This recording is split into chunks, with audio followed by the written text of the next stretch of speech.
ពាក្យថាមិនអាចគឺជាពាក្យដែលគេទុកសម្រាប់សរសេរលើភ្នូររបស់មនុស្សដែលបោះបង់ចោលក្តីស្រមៃតែប៉ុណ្ណោះបើអ្នកនៅមានដង្ហើមហើយបេះដូងអ្នកនៅតែលុតឈប់ប្រើពាក្យកំសាកមួយឃ្លានេះមកដាក់កម្រិតជីវិតខ្លួនឯងទៅពិភពលោកនេះវាមិនដែលសួរអ្នកថាតើអ្នកចង់ខ្លាចជាអ្វីនោះទេប៉ុន្តែវាព្យាយាមប្រាប់អ្នកថាអ្នកអាចធ្វើបានត្រឹមនេះវាព្យាយាមយកចង្វាក់ដែលមើលមិនឃើញមកចងជើងអ្នកទុកក្នុងតំបន់សុខស្រួល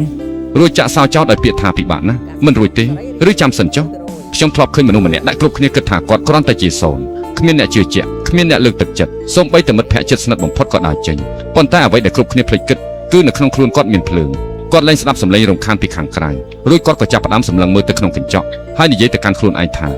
បើគ្មានផ្លូវដើរខ្ញុំនឹងកាប់ឆ្ការបង្កើតផ្លូវដោយខ្លួនឯងគាត់មិនមែនជាមនុស្សមានសំណាងប៉ុន្តែគាត់គឺជាមនុស្សដែលមានវិន័យគាត់មិនមែនជាមនុស្សដែលមិនចេះហត់ប៉ុន្តែគាត់គឺជាមនុស្សដែលមិនចេះឈប់ដឹងទេលទ្ធផលដែលអស្ចារ្យបំផុតវាមិនដែលដេកចាំអ្នកនៅផ្លូវដែលស្រួលដើរនោះទេវាដេកចាំអ្នកនៅពីក្រោយឧបសគ្គដែលអ្នកគិតថាទៅមិនរួចនឹងឯងរាល់ពេលដែលអ្នកចង់បោះបង់សូមសួរខ្លួនឯងថាតើអ្នកចង់ខ្លាចជាជនរងគ្រោះនៃវាសនាឬចង់ខ្លាចជាអ្នកសរសេរវាសនាដោយដៃខ្លួនឯង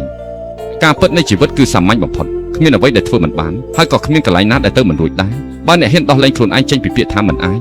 ឈប់សម្លឹងមើលនាឡិការួចខ្លាចថាវានឹងដើរហួសប៉ុន្តែត្រូវចាប់ផ្ដើមធ្វើឲ្យរាល់វិនាទីដែលវាដើរមានតម្លៃសម្រាប់ជីវិតអ្នកក្រោកឈរឡើងបំផ្លាញចង្វាក់នៃភាពភ័យខ្លាចចោលទៅព្រោះពិភពលោកនេះមិនមែនជារបស់មនុស្សដែលចេះត្រឹមតែយល់សប្តិទេប៉ុន្តែវាជារបស់